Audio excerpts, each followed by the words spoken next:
नमस्कार साथियों। आज की इस क्लास में हम सर्वसमीकरण 4 पर आधारित गुणनखंड को सीखेंगे। तो देखिए, सबसे पहले जो चौथी सर्वसमीकरण है वो क्या है। x प्लस प्रथम पद गुणा x प्लस द्वितीय पद बराबर x स्क्वायर प्लस प्रथम पद प्लस द्वितीय पद गुणा x प्लस प्रथम पद गुणा द्वितीय पद। तो देखिए यहाँ पर क्या आ रहा है, दोनों पदों का योगफल और दोनों पदों का गुणनफल के रूप में प्राप्त हो रहा है। यानी कि यहाँ पर जो संख्या लिखी हुई रहेगी उसमें अगर हम उसको ऐसे टुकड़े करें जिनका योगफल हमें प्राप्त हो रहा है और फिर उन दोनों पदों को गुणा करें तो यहाँ पर जो अचर राशि है उसका गुणनफल प्राप्त हो जाए।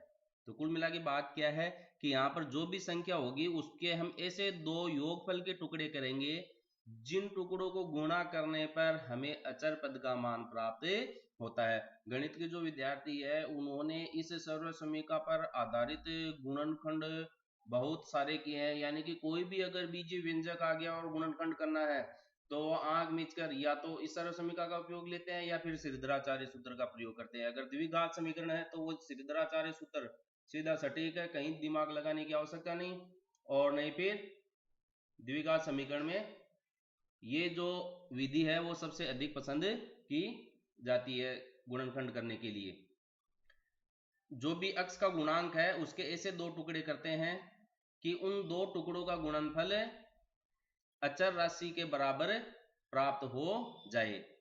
फिर देखना, रिपीट कर रहा हूं, कोई भी द्विघात व्यंजक है उसमें x का जो गुणांक है, अभी तो अपने को a प्लस बी नजर आ रहा है, जैसे यहाँ पर 17 आ रहा है, उसका जो गुणांक है x का जो गुणांक है x का जो गुणांक है उसके ऐसे दो टुकड़े करते हैं कि उसका गुणनफल हमें अचर पद के बराबर प्राप्त हो जाए।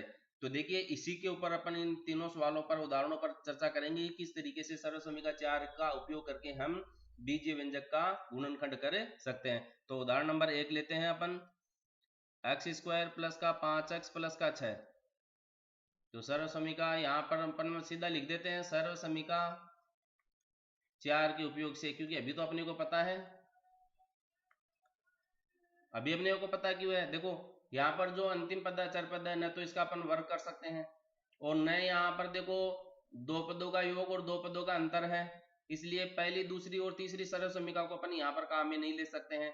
यहाँ तीनों योग में तो प्राप्त हो रही है, लेकिन जो द्वितीय पद है अचर पद है उसको हम वर्ग के रूप में प्रदर्शित या दिखा नहीं पा रहे हैं, इसलिए पहली और दूसरे सर्वसमीकरण उपयोग में नहीं ली जा सकती यहाँ पर। और जो तीसरी सर्वसमीकरण है वो दोनों पदों का योगफल गुणा दोनों पदों का अंतर बराबर दोनों पदों के वर्गों का अंतर होती है, तो यहाँ पर वो भी काम में नहीं ली जा सकती है। तो अब बच गया ये चौथी सर्वसमीकरण। अब देखो इसको कैसे करते हैं, अचर राशि है प्लस प्रथम पद गुणा चर राशि प्लस प्रथम पद गुणा चर राशि प्लस द्वितीय पद। अब देखिए यहाँ पर 5 आ रहा है, तो इस 5 के हमें ऐसे दो टुकड़े करने हैं कि जोड़ने पर तो वो 5 मिल जाए, जोड़ने पर तो वह 5 मिल जाए और गुणा करने पर 6 प्राप्त हो जाए, क्योंकि हमें ए बी, देखो दोनों जो ए वो ए प्लस बी का योगफल कर रहे हैं उनका गुणनफल ए बी है, यहाँ अचर पद लिखा गया है। तो देखिए 4 प्लस 1 अपन 5 लिखते हैं, लेकिन 4 को 1 से गुणा करो 4 मिल रहा है, तो 5 नहीं मिल रहा है, इसका मतलब ए और बी का मान अपन ये तो नहीं ले सकते हैं, ये गलत है।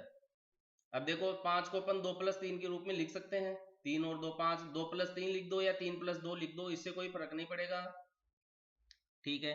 अब इन ए और बी, इसमें ए जैसे इसको मान लीजिए आप, ऊपर वाली राशि अपन लेकर चलते हैं, ए का मान कितना है 2 है, बी का मान कितना है 3 है, तो ए प्लस बी तो देखो अपने को मिल गया 5 होता है, ए प्लस बी अक्ष का गुणांक जो यहाँ पर है वही मिलना चाहिए, योगफल 5 मिल गया। अब ए बी यानी दोनों पदों का गुणनफल भी क्या मिलना चाहिए, इसके बराबर मिलना चाहिए। ये जो 6 है वो किसके बराबर है, यहाँ पर ए बी के बराबर है, तो ए और बी का मान कितना है 2 और 3, तो 2 को 3 से गुणा करो, देखो 6 मिल रहा है अपने को, इसका मतलब ए का मान यहाँ पर अपन 2 मान सकते हैं और बी का मान कितना मान सकते हैं 3। तो अब इस 5 अक्ष को अपन क्या लिख सकते हैं, देखिए 5 अक्ष को अपन 2 अक्ष प्लस 3 अक्ष लिख सकते हैं, अक्ष साथ में है इसलिए इसको साथ में लेकर चलेंगे, ये समझने के लिए थी बात। तो अपन क्या लिख सकते हैं इसको, एक्स स्क्वायर प्लस का 2x प्लस का 3x प्लस का 6। ठीक है, अब इसमें देखिए इसका ग्रुपिंग कर दीजिए, आप समूह बना लीजिए। इन दो पदों को मैंने एक साथ ले लिया। अब एक्स स्क्वायर का मतलब अक्स और अक्स, यहाँ 2x है, यहाँ पर x गुणा x और 1x यहाँ पर है, तो x मैं कॉमन ले सकता हूँ इन दोनों पदों में। 1x बाहर आ जाएगा तो 1x बच जाएगा यहाँ पर, प्लस का x बाहर चला गया तो 2 बच गया। अब देखिए प्लस का चिन्ह है तो प्लस चिन्ह ले लिए। अब यहाँ पर 6 को अपन क्या लिख सकते हैं, 2 गुणा 3 लिख सकते हैं। तो 3x प्लस 2 गुणा 3, तो 3 इसमें भी है और 3 इसमें भी रहेगा, तो 3 बाहर ले सकते हैं, तो यहाँ तो x बच गया और यहाँ पर 2 बच जाएगा। तो अब इसको अपन क्या लिख सकते हैं, देखिए x प्लस 2, x प्लस 2, ये दो पद अपने को यहाँ पर प्राप्त हो गए। इन दोनों पदों में कौन सी राशि कॉमन आ रही है, वो विनिष्ट आ रही है, x प्लस 2 और x प्लस 2। तो x प्लस 2 फिर आप कॉमन ले लीजिए, जब कॉमन आ रहा है अगले स्टेप में तो फिर कॉमन ले लीजिए। अब ये तो यहाँ से ले लिया अपन ने बाहर, तो यहाँ क्या बच गया x, तो ये x बच गया, और इस पद में क्या बच गया 3, तो ये प्लस का 3 बच गया। ये देखिए 3 पद थे यहाँ पर और ये गुणनफल में एक ही राशि प्राप्त हुई है, तो ये गुणनखंड प्राप्त हो गया अपने को, तो ये इसका आंसर हो गया है। तो x square plus 5x plus 6 का गुणनखंड क्या हो गया, x प्लस 2 गुणा x प्लस 3। तो जो भी द्विघात समीकरण का गुणनखंड आपसे पूछा जाता है तो इस विधि को आप काम में लेने की कोशिश करें। बहुत ही सरल विधि है, आपको कुछ नहीं करना है। जो अक्ष का गुणांक होता है उसके ऐसे दो टुकड़े करने हैं योगफल के कि उन दोनों टुकड़ों को गुणा करने पर अचर पद प्राप्त हो जाए। उन दोनों टुकड़ों को गुणा करने पर अचर पद प्राप्त हो जाए। तो इसी पर आधारित देखो एक सवाल में आपको दूसरा करवा देता हूं एक बार, ताकि आपको दिमाग में इसका जो फॉर्मूला है वो फिट बैठ जाए। पी स्क्वायर प्लस का 6p प्लस का 8, ये एक उदाहरण है। ये मान लीजिए कि अपन ने चौथा उदाहरण ले लिया, दूसरा और तीसरा अपन एक बार छोड़ देते हैं, क्योंकि जो मैंने सवाल बताया उसी को अपन एक बार रिपीट कर लेते हैं। देखिए हमें क्या है, एक तो a की पहचान करनी है, b की पहचान करनी है, फिर a प्लस बी देखना है, फिर ab देखना है। हमें ये a प्लस बी क्या है, x का गुणांक है। किसका गुणांक है, याद रहे ये x का गुणांक है, तो x का गुणांक के हमें दो टुकड़े करने हैं, फिर हमें अचर पद मिलेगा। ठीक है, तो यहां पर देखो a प्लस बी कौन है, 6 है, और ए बी कौन है, 8 है। इस व्यंजक के आधार पर हम यहाँ पर a प्लस बी और ए बी की पहचान कर ली है हमने यहाँ पर। अब देखो 6 के ऐसे कौन से दो टुकड़े हैं कि उनका गुणनफल 8 होगा।